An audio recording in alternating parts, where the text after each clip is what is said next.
सतना विधानसभा seat से आपकी party Bhajpa ने कितने बार महिलाओं को चुनाव लड़ाया है? भाजपा ने क्या, किसी दल ने भी भारतीय जनता पार्टी में महिलाओं को टिकट नहीं दिया। विधानसभा नहीं, क्यों महिला विधानसभा के बारे में नहीं सोचते हैं। ये विडंबना है कि आज हमारे दोनों सदन में बहुमत होने के बाद भी और महिला आरक्षण बिल नहीं आ पाया है।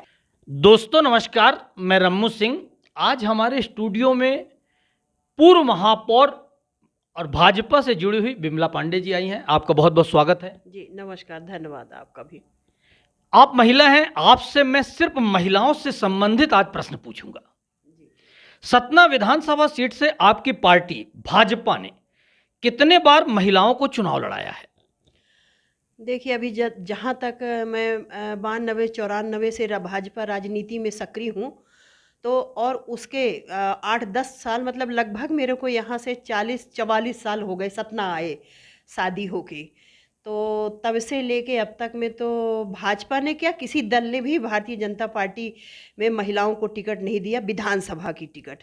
और मुझे जहाँ तक ध्यान में आ रहा है, कांग्रेस से एक बार कांताबेन पारीख बहन जी को मिली थी, तब से लेकर आज तक किसी भी दल ने महिलाओं को टिकट नहीं दिया विधानसभा के लिए। कांताबेन पारीख 2 बार विधायक, हाँ, 2 बार विधायक बनी हैं, वो भी कांग्रेस से थी, लेकिन उनके बाद से आज तक भी महिलाओं को टिकट नहीं मिली। किसी भी दल ने, भाजपा भर की बात नहीं, किसी भी दल ने महिलाओं को टिकट नहीं दिया। लेकिन हम महिला सशक्तिकरण और राजनीतिक रूप से हिस्सेदारी और बहुत सारी बातें तो करते हैं, जब टिकट ही नहीं मिलेगी तो कैसी हिस्सेदारी? हाँ, देखिए, अभी जहाँ तक भारतीय जनता पार्टी की यदि हम बात करें, तो भारतीय जनता पार्टी में महिलाओं को सशक्त करने के लिए अपने जो निर्णायक मंडल होता है, संगठन में उन्होंने 33% का आरक्षण महिलाओं को दिया है। ये बात सही है कि 33% का आरक्षण आ जाने के बाद महिलाएं उस निर्णायक भूमिका में तो आ गई हैं। और भारतीय जनता पार्टी ने 50% का आरक्षण जो जनप्रतिनिधियों के लिए दिया है, वो सरपंच, पंच और यहाँ तक कि महापौर तक के लिए, जिला पंचायत और महापौर तक के लिए भारतीय जनता पार्टी ने ही आरक्षण दिया है, जिसमें महिलाएं बहुत उसमें संख्या में चुनकर आगे आई हैं। अब यदि हम बात करें विधानसभा और लोकसभा, तो विधानसभा और लोकसभा में आपको ध्यान होगा रम्मू भैया जी कि बिल भारतीय जनता पार्टी एक बार लाई थी, जिसमें हमारे कांग्रेस के जो कुंवर साहब हैं, जिनको युवराज साहब कहा जाता है कांग्रेस में, उन्होंने इस बिल को, और अन्य दल के नेताओं ने उस बिल को सदन में ही, महिला बिल जो आने वाला था 33% का आरक्षण का, उस सदन में ही फाड़ दिया था। लेकिन आज तो सदन में, दोनों सदन में आपका बहुमत है। हाँ, ये बात आपकी बिल्कुल सही है। ये विडंबना है कि आज हमारे दोनों सदन में बहुमत होने के बाद भी और महिला आरक्षण बिल नहीं आ पाया है, जबकि मैंने ट्विटर के माध्यम से, जो भी हमारी क्षमता के अनुसार जो भी माध्यम है, उनके माध्यम से हमने मैसेज भी किए हैं ऊपर लेवल तक के, शायद कोई पढ़ ले और पढ़ने के बाद शायद कहीं दिमाग में आ जाए कि महिला आरक्षण बिल भी लाना है, लेकिन आया नहीं। ये विडंबना है हम लोगों के लिए। सतना महापौर आप थी और ममता पांडे जी, 2 महिलाएं भारतीय जनता पार्टी से सतना से महापौर बनी, और महापौर नगर निगम क्षेत्र के बाहर सिर्फ 40 पोलिंग है विधानसभा में। हाँ जी, 25 पंचायतें हैं नगर निगम सतना के बाहर, और तो बात तो सही है, और वो भी सतना से बिल्कुल लगे हुए हैं, कहीं दूर जाने की ज़रूरत नहीं है, सब जानते हैं, सब पहचानते हैं। इसके बावजूद भी पता नहीं क्यों महिला विधानसभा के बारे में नहीं सोचते हैं। एक उम्मीद अभी रम्मू भैया जगी है। अभी हमारे शिवराज जी भाई साहब मुख्यमंत्री ने अनौपचारिक घोषणा की है अनौपचारिक घोषणा की है कि इस बार हम महिलाओं को 50% के लगभग में टिकट देंगे, तो एक उम्मीद जगी है। तो मतलब सतना में 7 विधानसभा है, तो 3 में उम्मीद करें। हालत अब 50% के हिसाब से 3 तो बनती है, लेकिन 2 भी दे दे, बहुत बहुत बड़ी बात है। हम लोग तो थोड़े में ही संतोष करने वाले भी लोग हैं। भाजपा ने सतना जिले में जब भी किसी विधानसभा से महिलाओं को टिकट दिया भी है, तो सफल नहीं हुई, चुनाव नहीं जीत पाई। हाँ, कुछ ये भी कह सकते हैं, जैसे कि एक बार उन्होंने हमारी वरिष्ठ नेता भाजपा की मैहर से यशोदा मिश्रा जी को दिया था, तो कुछ परिस्थितियां ऐसी बनी थी कि वो भी नहीं निकल पाई। और अभी हाल में ही रैगांव उपचुनाव में प्रतिमा बागरी को भी उन्होंने टिकट दिया। पर वो कुछ राजनीतिक समीकरण, कुछ ऐसी परिस्थितियां बन जाती हैं कि नहीं निकल पाती हैं। लेकिन ये नहीं कहा जा सकता कि महिला ही नहीं निकाल पाती है, ये गलत बात होगी।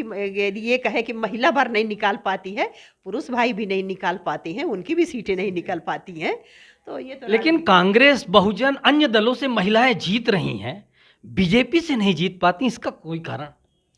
नहीं, ऐसा कोई कारण नहीं है। कुछ ऐसे बताए ना, राजनीतिक कारण, कुछ सामाजिक कारण, जिनको टिकट मिलती है ऐसे सामाजिक परिस्थितियां भी उत्पन्न हो जाती हैं, तो उस वजह से कहीं ना कहीं लूज खा जाते हैं।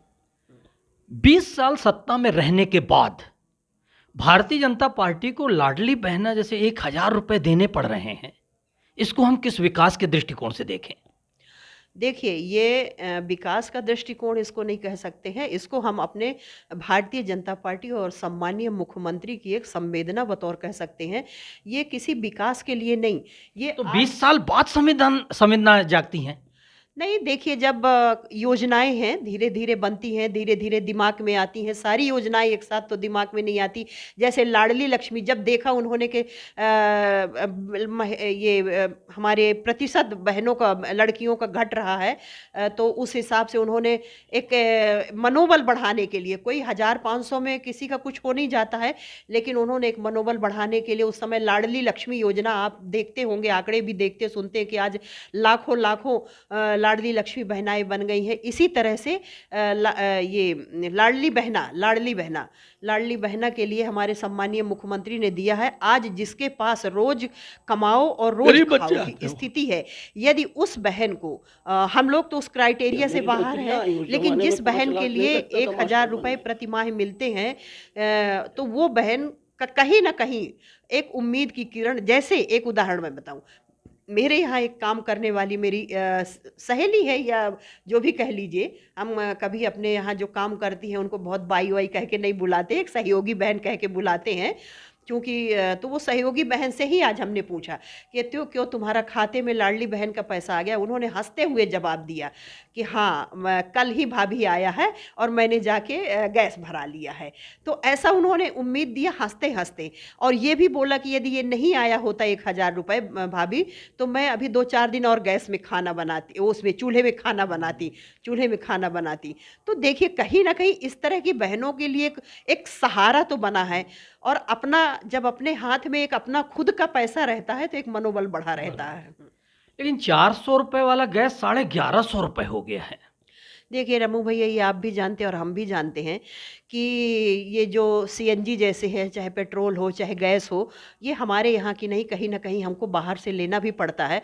और उसके बहुत सारे टैक्स हो जाते हैं, ये टैक्स वो टैक्स, दुनिया भर के टैक्स लगते हैं। टैक्स देते देते और महंगा हो जाता है। लेकिन समय अनुसार जब यदि सरकार को कुछ सस्ता मिलता है तो सरकार भी अपने कुछ ड्यूटी घटाती है, कुछ टैक्स घटाती है, तो सस्ता होगा। अभी समय गैस जरूर कुछ अभी सस्ता होगा। लेकिन पिछली जो सरकारें थी उनके समय भी बाहर से ही मंगवाना पड़ता था, अपने देश में नहीं था। हाँ, देश में नहीं था, बाहर भी नहीं था।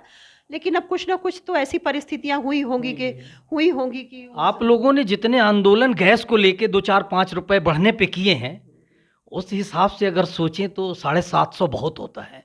जी हाँ, इस समय तो खैर महिलाओं के लिए जब गैस लेने की बात आती है तो जहाँ 2 लेना होता है वहाँ 1 ही लेते हैं। हम भी 1 ही लेते हैं, 2 सिलेंडर निकालते हैं। लेकिन जब बजट आता है तो 1 सिलेंडर अंदर करके और 1 ही सिलेंडर लेते हैं। लेकिन मुझे पूरा विश्वास और भरोसा है कि अपने माननीय मोदी जी पर, प्रधानमंत्री मोदी जी पर और माननीय शिवराज जी पर, कि जैसे ही उनको भी यदि सस्ते रेट में आती तो वो भी जनता के लिए सस्ता ही करेंगे। मैं फिर लाडली बहना पे एक प्रश्न आपसे करूंगा कि अगर 1,000 रुपए शिवराज सिंह चौहान का चाहिए तो आपको 21 से 23 साल के पहले शादी करना पड़ेगा। नहीं, ऐसा तो कुछ नहीं है रमू, क्योंकि 21 से 23 साल के लोगों के ही सिर्फ फॉर्म भरे जा रहे हैं। देखिए, यदि 18 साल की लड़की है तो उसको लाडली लक्ष्मी है। 18 साल तक की बहन के लड़की के लिए जो पैदा होती है, और 18 साल तक जब होती है तो उसको लाडली लक्ष्मी मिलती है। और 19 और 20 इसके बाद 2 साल करके इसके बाद फिर उसका ये लाडली बहना का शुरू हो जाता है। नहीं, लेकिन 23 है ना, सिर्फ 23 से ऊपर वालों के फार्म नहीं भरे जा रहे हैं। नहीं नहीं नहीं नहीं, सिर्फ 21 से 23। ऐसा नहीं है, हो सकता है मुझे 60 साल तक का जो 60 एक बार शुरू में भरवा दिया, अब नहीं भरा जा रहा, अब सिर्फ 21 से 23 साल उम्र के लोगों को भरा जा रहा है। तो 23 साल में तो पोस्ट ग्रेजुएशन भी नहीं होगा, तो मतलब पढ़ाई छोड़ के आप शिवराज का अगर 1000 चाहती हैं तो 23 साल के पहले आप शादी कर लें। नहीं, इस उम्र का बंधन का तो मुझे अभी लेटेस्ट जानकारी नहीं, लेकिन इसके पहले जो लाडली बहना हम लोगों ने फार्म भरवाए हैं, वो जो 60 साल तक की बहन हो गई है, उसी को चेंज कर दिया, अब 21 से 23 कर दिया। अच्छा अच्छा, ये इसकी इस उम्र के बंधन की हमको अभी इस बार की जानकारी नहीं हो पाई है, पहली वाली तो है। तो कैसे करेंगे आखिर 23 से ऊपर वाली उम्र के महिलाएं, कैसे फार्म भरें, उनको कैसे मिलेगा? नहीं, उनको किसी न किसी रूप में फिर से कुछ करेंगे, देने वाले होंगे, वो उनकी दिमाग में कुछ ना कुछ योजना होगी। अगर ये 1000 के पीछे हम बात करें कि आप शिक्षा में सपोर्ट करें, आप राजनीति में सहयोग करें, उनको टिकट दें, चुनाव जिताएं, इस पर आपकी क्या राय है? महिलाओं का सशक्तिकरण दूसरे रूप से करें।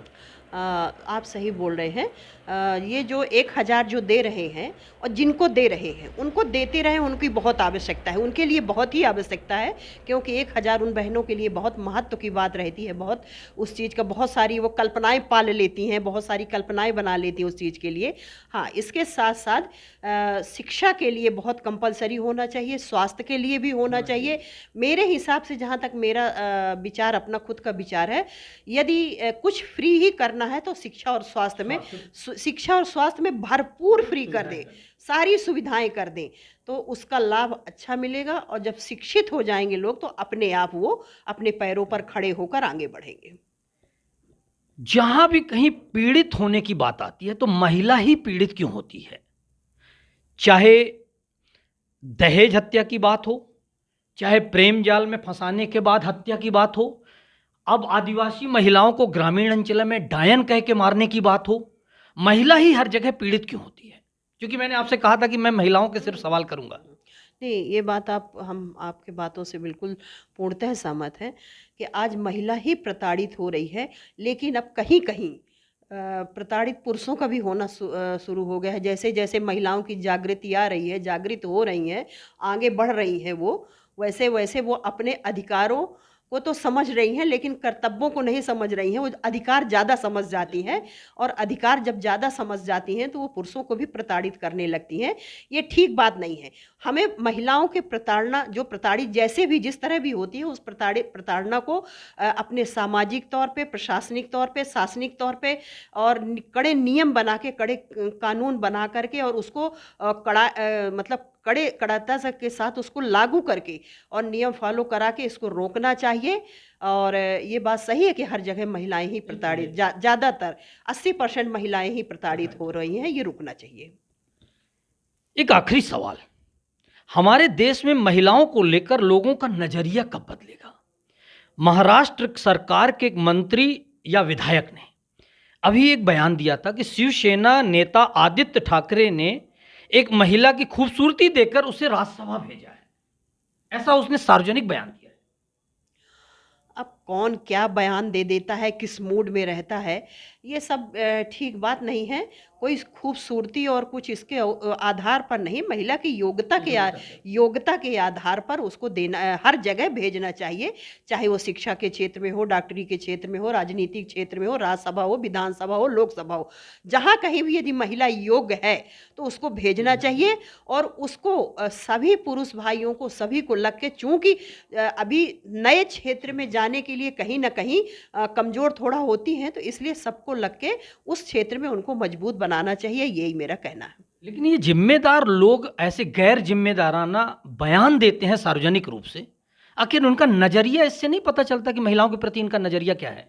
हाँ, बात सही है, नहीं देना चाहिए, नहीं करना चाहिए, पर कैसे कर देते हैं ये समझ में नहीं आना चाहिए, समझ में आना चाहिए। जैसे अभी इतने बड़े कांग्रेस के प्रवक्ता सुरजेवाला जी, अभी कल का ही बयान है उनका, उन्होंने भरे मंच में बोल दिया है कि भाजपा को सपोर्ट करने वाले और भाजपा को वोट देने वाले सब राक्षस हैं। कैसे बोल सकते हैं, ये समझ में नहीं नहीं समझ में आ रहा, क्या खा के बोलते हैं, क्या पी के बोलते हैं। आपको नहीं लग रहा कि इधर बीते कुछ वर्षों में राजनीतिक भाषा की मर्यादाएं बहुत सारी टूट चुकी हैं? बिल्कुल सही है। और इतनी ज़्यादा मतलब अब कोई भाषा की मर्यादा ही नहीं रह गई है। किसको कहाँ कब क्या बोल देना है, यदि हमने इस भाषा के मर्यादा में संयम नहीं रखा तो आने वाले समय में बहुत ज़्यादा विस्फोट होगा इस चीज़ में। हाँ, बहुत विस्फोट होगा। इसलिए हम सबको, चाहे दल की, किसी दल की बात नहीं है, व्यक्ति की बात है, हर व्यक्ति को भाषा मर्यादित, संयमित बोलना चाहिए। और मेरे हिसाब से तो एक इसमें कानून भी बना देना चाहिए। यदि विधानसभा या लोकसभा या कहीं सार्वजनिक क्षेत्र में इस तरह की अमर्यादित बात करते हैं तो उनको कोई ना कोई धारा लगा के उनको पनिश्ड करना चाहिए। आजकल एक सीधे फंडा बन गया है स्वतंत्रता की अभिव्यक्ति। तो ये स्वतंत्रता की अभिव्यक्ति जो है ये कुछ ज्यादा ही हो गई है, स्वतंत्रता की अभिव्यक्ति।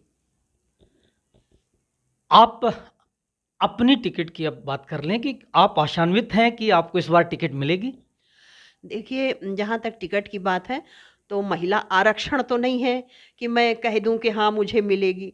लेकिन जैसा कि राजनीति में रहने के कारण हर इंसान एक न एक अपेक्षा पाल के रखता है, और मैं भी इसी तरह एक अपेक्षाएं अपने मन में लेके चल रही हूँ कि हो सकता है यदि महिलाओं के बारे में हमारी पार्टी ने, हमारे ज्येष्ठ श्रेष्ठ जनों ने यदि विचार किया तो मेरा भी नाम उसमें आ सकता है।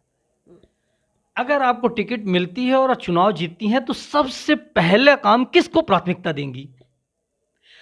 ये चुनाव टिकट मिलने और जीतने के बाद प्राथमिकता तो देखिए शहर के विकास के ही रहेगी। आपको ध्यान होगा पहले जब मैं महापौर का चुनाव जीती थी तो चुनाव जीतने के बाद ही मैंने जिस गति से काम शुरू किया था शहर में, एक भी मतलब 3-4 रोड आरसीसी छोड़ करके शहर में रोड ही नहीं थी। तो सबसे पहला काम मैंने जो बेसिक बुनियादी सुविधाएं जनता की होना चाहिए उसके लिए ही मैं काम करूँगी, आगे किया है और आगे भी आने वाले समय में भी करूँगी। जैसा कि आप बोल रहे हैं, चाहे वो रोड हो, बिजली हो, पानी हो, और शहर के जो मांग है, जो डिमांड है, जो आवश्यकता है उसको देख करके सबसे जान के, परख के, पूछ के देखेंगे उस पे। सतना को कह रहे हैं कि हम रीवा और कटनी से बहुत पीछे चले गए हैं, आखिर इसके पीछे क्या कारण है? जहाँ तक पीछे विकास के क्षेत्र में यदि हम सतना से निकलते हैं, सतना के क्षेत्र से निकलते हैं और जाते हैं तो सही में देखते हैं कि जो गति विकास की रीवा में है तो वो तो सतना कहीं ना कहीं है। लेकिन सबको मिलके काम करेंगे, ऐसा नहीं है। मतलब आपकी भाषा में सब कुछ है कि अभी सब मिलके काम नहीं कर रहे हैं। हो गया। चलिए, बहुत बहुत धन्यवाद, आपने बहुत खुलकर बात की।